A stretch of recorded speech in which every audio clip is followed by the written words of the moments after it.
Noticias de última hora. Daniel Noboa advierte que el incremento de penas contra la delincuencia está en riesgo. El presidente de la República cuestiona a la Asamblea Nacional porque dice que al tramitar las reformas de la consulta popular se pretende reducir penas. El presidente de la República, Daniel Noboa, cuestionó a la Asamblea Nacional por pretender reducir las penas en los delitos vinculados al terrorismo, tráfico de armas y drogas, cuyos textos están contemplados en un informe para segundo y definitivo que entró a definir la comisión ocasional que tramita las reformas penales producto de la Consulta Popular 2024. La comisión integrada por 5 legisladores se instaló la tarde de este sábado, 29 de junio, para conocer y definir sobre los textos finales del proyecto de reformas al Código Orgánico Integral Penal y a la Ley de Extinción de Dominio. La sesión se suspendió a las 19 y se informó que se volverá a reinstalar a las 20, para debatir y aprobar el documento. Antes de esa decisión, el presidente Daniel Noboa emitió un comunicado donde afirma que todo el esfuerzo que hace su gobierno para enfrentar las estructuras criminales que trafican con drogas y armas, secuestran y asesinan a inocentes, que incluye el mandato popular para que se aumenten las penas en contra de los delincuentes, está en riesgo. La Asamblea Nacional, añade el comunicado, una vez más demuestra que no legisla para el pueblo.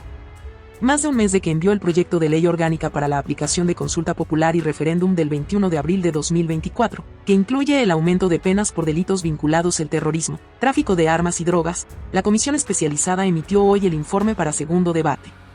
Agrega que con asombro observa que comisión ocasional pretende ignorar la voluntad popular y quiere reducir las penas frente a lo que nosotros planteamos. ¿Para quiénes legislan estos asambleístas? ¿Para el pueblo o la delincuencia organizada? ¿Qué intereses esconden? ¿Por qué quieren proteger a los integrantes de las bandas terroristas? ¿Por qué quieren desobedecer a las y los ecuatorianos o sus mandantes, quienes aprobaron que quien sea parte de la delincuencia organizada tenga una pena de 22 a 26 años, y ustedes proponen de 10 a 13 años? Preguntó el primer mandatario. Noboa en su comunicado señala que su gobierno planteó un aumento de penas de 22 a 26 años a quienes hayan cometido el delito de terrorismo. Actualmente es de 10 a 13 años. Pero la comisión ocasional dispone que la condena debe ser 13 a 16 años. Es decir, un aumento solo de 3 años. Tanto dinero gasta el Estado en sus sueldos para que ustedes legislen a favor de los delincuentes, acentuó Noboa, tras señalar que el viejo Ecuador no prioriza el debate de leyes en temas de seguridad. Prefieren perder el tiempo en condecoraciones o declaraciones, que combatir al crimen organizado. Seguimos con las noticias. Correísmo dirime y recomienda archivar el juicio político a Wilman Terán, expresidente del Consejo de la Judicatura. La presidenta de la Comisión de Fiscalización, Pamela Aguirre, tuvo que dirimir en la votación por la ausencia del legislador Luis Alvarado, ADN. La bancada correísta, a través de la presidenta de la Comisión de Fiscalización, Pamela Aguirre, recomendó al Pleno de la Asamblea Nacional archivar el juicio político en contra de Wilman Terán, expresidente del Consejo de la Judicatura y también del exvocal Ruth Barreno. En el caso del exvocal Xavier Muñoz, el informe aprobado este 29 de junio de 2024 con 5 votos, voto dirimente de Pamela Aguirre, recomienda al Pleno el enjuiciamiento político por sus actuaciones como vocal del Consejo de la Judicatura, por encontrarse inmerso en incumplimiento de sus funciones. La recomendación aprobada por la Mesa de Fiscalización sobre el pedido de juicio político planteado por el legislador Jorge Peñafiel, del Movimiento Construye, en contra de Wilman Terán y Maribel Barreno, señala que el proceso debe archivarse por no encontrarse elementos fácticos y jurídicos que sugieran que los enjuiciados se encuentran inmersos en un incumplimiento de funciones. Pamela Aguirre tuvo que dirimir luego de registrarse un empate en la moción planteada por el legislador Lenin Barreto, de que se apruebe la propuesta de informe presentado por la presidencia de la Comisión de Fiscalización. Hubo 4 votos a favor y 4 votos en contra. Los votos a favor del archivo del juicio fueron de los asambleístas que representan a la bancada de la Revolución Ciudadana en la mesa de fiscalización, Pamela Aguirre, Sofía Espín, Lenin Barreto y Ronald González. En cambio, el voto en contra del informe presentado por la presidencia de la mesa fueron de los asambleístas afines del gobierno de Daniel Noboa, Adriana García, Ramiro Vela y César Humajinga. También votó en contra del informe el socialcristiano Lenin Rogel. No pudo votar, por estar en el exterior, Luis Alvarado, ADN. Aguirre tuvo que dirimir porque el legislador Luis Alvarado, de la bancada de Gobierno Acción Democrática Nacional, ADN, vicepresidente de la Mesa de Fiscalización, no se encontraba en el país, pues reportó que estaba en los Estados Unidos y su votación no era válida de acuerdo a lo que determina el artículo 27 de la Ley Orgánica de la Función Legislativa. En más noticias. Correísmo no encuentra apoyos para investigar en la Asamblea Nacional la revocatoria de visa a la periodista cubana Alondra Santiago. Las bancadas del Partido Social Cristiano y Construye sostienen que la Asamblea Nacional no puede distraerse de su agenda y atención a los problemas del país. En el interior de la Asamblea Nacional, la bancada de la Revolución Ciudadana es la única que habla de la posibilidad de integrar una comisión multipartidista que se encargue de investigar las razones por las cuales el gobierno de Daniel Noboa le retiró la visa de amparo a la periodista cubana Alondra Santiago.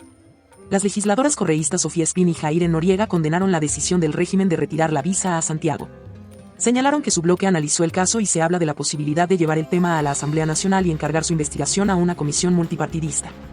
Espín sostuvo que es necesario que se investigue, a través de una comisión multipartidista, las razones del gobierno para tomar esa decisión y además cuestionó este tema haya sido catalogado como secreto, y sin mucho detalle se indique que ella habría atentado contra la seguridad del Estado. En tanto que Noriega señaló que su bancada condenó lo que ella llamó un atentado a la libertad de expresión, no solo en contra de la periodista Alondra Santiago, sino también en contra de todos los periodistas que de alguna forma tengan una voz crítica respecto del gobierno. Comentó que es importante que la Asamblea Nacional fiscalice el tema para determinar el proceso que siguió el gobierno nacional para revocar la visa de la periodista. Lo que sí llama la atención, añadió, que es que frente a cualquier hecho que puede ser incómodo para el gobierno, se apela a la reserva de la información. En más noticias. En el caso Plaga, un juez detenido y allanamientos en 5 provincias ejecuta la Fiscalía. Policía y agentes fiscales levantaron indicios en el caso que se investiga por presunta delincuencia organizada. La Fiscalía General del Estado realizó una serie de allanamientos desde la madrugada de este sábado, 29 de junio, en 5 provincias del país. El juez de garantías penitenciarias José Guzmán fue detenido en Santo Domingo de los Cháchilas y se levantaron indicios como equipos electrónicos y documentación. Además, en Azuay realizaron el allanamiento en el domicilio de Javiera, uno de los investigados en el caso. En dicho lugar los agentes recolectaron documentos, 2 celulares y dispositivos de almacenamiento de información. En Chimborazo se allanó el inmueble de otro investigado, Brian P. En el lugar se incautaron indicios como documentos, un DVR, celulares y otros dispositivos de almacenamiento electrónico. En Pichincha, en la parroquia de Tumbaco, nororiente de Quito, los agentes realizaron un allanamiento para dar con Maco H., sospechoso en el caso, pero no lo encontraron. Tampoco levantaron indicios, informaron que el lugar estaba vacío. En Milagro, provincia de Guayas, se entregó la notificación para la audiencia de formulación de cargos a la jueza de la Unidad Judicial Penal Adriana Sarama. También incautaron $11.800 en efectivo, un celular y documentación. En Santo Domingo de los Cháchilas los agentes fiscales realizaron 3 allanamientos, uno en un domicilio privado y 2 en oficinas de la Unidad Judicial del Cantón. Los fiscales retiraron equipos electrónicos y demás indicios que serán analizados dentro de la investigación. La Fiscalía ejecutó un nuevo operativo en el caso Plaga, donde se investiga, entre otros, a funcionarios judiciales por presunta delincuencia organizada. Un juez de Santo Domingo, quien en 2022 ordenó liberar al exgerente de Petroecuador, Alex Bravo, sentenciado por corrupción, consta en la lista de personas detenidas en esta operación. Los allanamientos se ejecutaron la madrugada de este sábado en Azuay, Chimborazo, Pichincha, Guayas y Santo Domingo. Solo en esta última se intervino viviendas y unidades judiciales. Se levantó evidencia, entre ella equipos electrónicos, y se hizo efectiva una orden de detención contra el juez de garantías penitenciarias José Guzmán Herboso, quien en septiembre de 2022 dispuso que el exgerente de Petroecuador, Alex Bravo, cumpla el resto de su pena en libertad. Bravo permanecía en prisión por 3 casos de corrupción tras recibir no menos de $12 millones en coimas, cuando se encontraba al frente de la estatal petrolera durante el gobierno de Rafael Correa. En el cantón Milagro, en Guayas, fue allanado el domicilio de la jueza de lo penal Adriana Sarama Cruz. Se encontraron $11.800 en efectivo. La Fiscalía levantó documentos y la notificó sobre su audiencia de formulación de cargos. En Chimborazo y Azuay allanaron los domicilios de 2 investigados en el caso y levantaron evidencia como celulares y dispositivos de almacenamiento. En Pichincha, llegaron hasta la casa de un sospechoso en Tumbaco, pero no lo encontraron. Según la policía, el lugar estaba vacío. En el caso Plaga, Fiscalía cuenta ya con 14 procesados por presunta delincuencia organizada. Entre los detenidos, funcionarios judiciales, penitenciarios y hasta policías. Se investiga a una red que a cambio de coimas liberaba a peligrosos criminales. Tras estos allanamientos, la instrucción fiscal en este caso se deberá extender. Los casos Purga, Metástasis y Plaga han revelado el cobro de tarifas por parte de funcionarios judiciales. A lo largo de esta semana, 24 horas ha recopilado casos y reveladores testimonios que evidencian que ese modus operandi se replica a todo nivel, favoreciendo el crimen en medio de la profunda crisis de seguridad que atraviesa el país. Entran y salen. En las unidades judiciales, puertas giratorias para muchos de ellos. Uno de los últimos casos ocurrió esta semana. 2 menores de edad fueron detenidos por disparar a una vivienda en Las Orquídeas, norte de Guayaquil. Su blanco, una familia a la que extorsionan.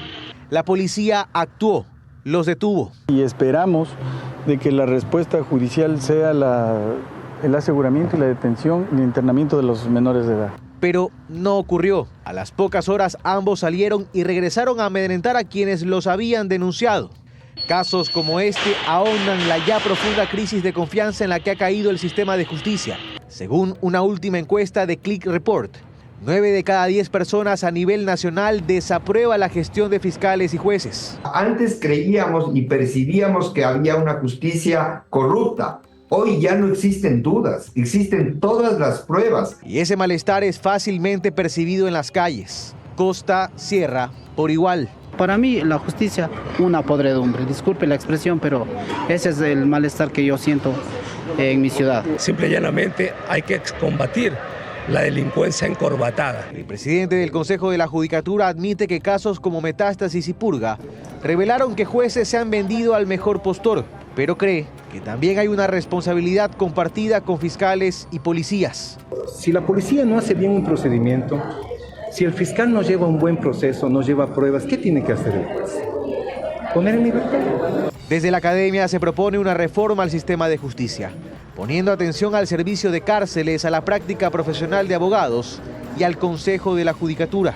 Mientras se siga manteniendo un modelo mafioso de reparto interno, donde Guayas para ti, Manabí para mí, Pichincha para él, no, esto no va a cambiar. Desde el Legislativo se apunta a una nueva reforma al Código Orgánico Integral Penal. En la mesa de la Comisión de Justicia se plantea poner un freno al arresto domiciliario en delitos como extorsión, secuestro y asesinato. Tenemos que cerrar la puerta a cualquier posibilidad de que mientras estén siendo procesados puedan acogerse a una medida distinta a la cárcel. No hay otro camino. Pero estos planteamientos toman su tiempo, no se concretarán de la noche a la mañana. Y mientras esto ocurre, la policía protesta, pues levantan evidencia, hacen detenciones y a las pocas horas los ven salir. No se puede, de esa forma no va a parar y no va a disminuir la violencia criminal si no tenemos el apoyo del sistema de justicia. Al malestar se sumó también el propio ministro de Defensa. La justicia tiene que hacer su trabajo. Yo le pido a la ciudadanía que estén vigilantes del trabajo del control que hace Fuerzas Armadas y Policía y de la persecución eficaz del delito que deben de hacer los operadores de justicia.